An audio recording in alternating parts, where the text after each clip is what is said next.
এই জন্যই বলে ভাবিয়া করিও কাজ করিয়া ভাবিও না। একটা ব্রেকের পরে বই নিয়ে বসাটা খুব ডিফিকাল্ট। প্রথমে আমি আমার ব্যাকলগগুলো চেক করে নিয়েছি। অ্যান্সার প্র্যাকটিস করার আগে আমি প্রথমেই দাগিয়ে রাখি কঠিন টপিকে হাত দেবেন না।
ঈদের খুশি দাওয়াত ঘোরাঘুরি শেষ করে আবারও ফিরে আসলাম সেই চিরচেনা পরিচিত পড়ার টেবিলে।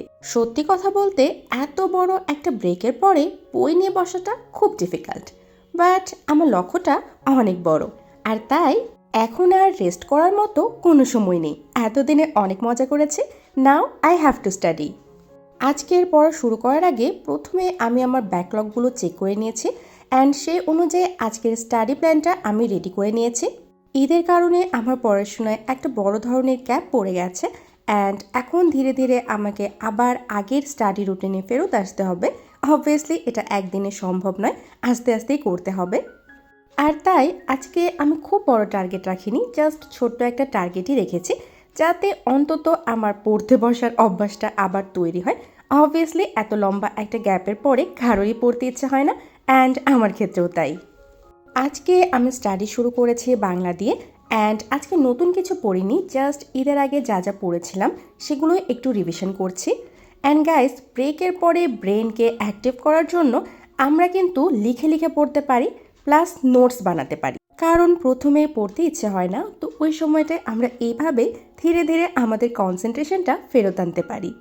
যারা আমার মতো বিসিএস ক্যান্ডিডেট অ্যান্ড আপনারাও পড়াশোনায় মনোযোগটা ফেরত আনতে পারছেন না, আপনাদেরকে বলবো পড়া শুরু করুন আপনাদের পছন্দের সাবজেক্ট দিয়ে। প্রথমে কঠিন টপিকে হাত দেবেন না, যেই টপিকটা আপনার পড়তে ভালো লাগে সেটা দিয়ে পড়া শুরু করুন। এখন এই সময়ে মোমেন্টামটা ফেরত আনাটা সব থেকে বেশি দরকার অ্যান্ড একবার পড়াশোনার প্রতি সেই আগের আগ্রহটা ফেরত আসলে তখন কঠিন সাবজেক্টগুলো খুব সহজে কমপ্লিট করা পসিবল হবে।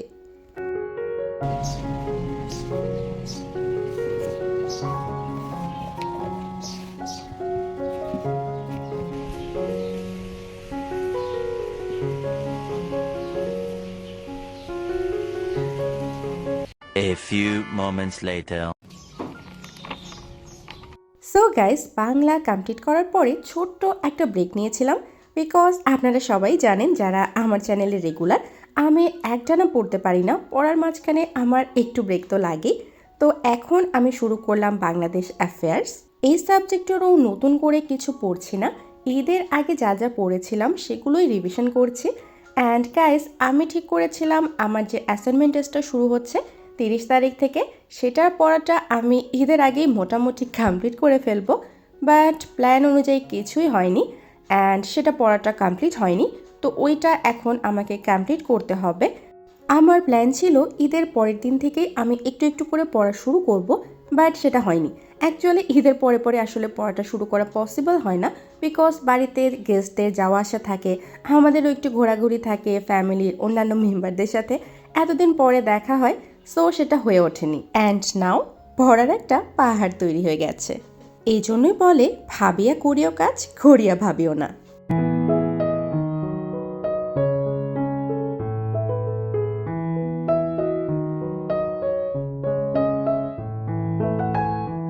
2,000 years later.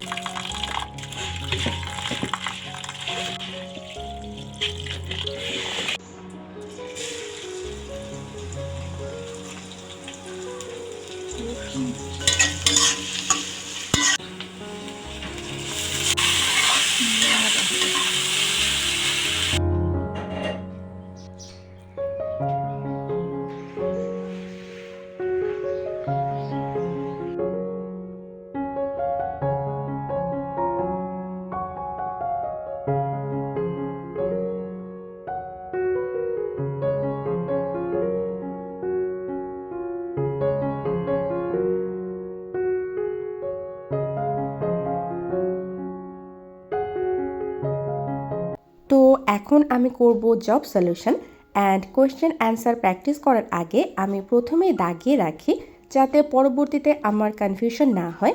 অ্যান্ড এই কোয়েশ্চেন অ্যান্সার প্র্যাকটিস করতে কিন্তু অনেক টাইম লাগে, বিকজ এখানে একদম ব্যাখ্যা সহ সব কিছু পড়তে হয়।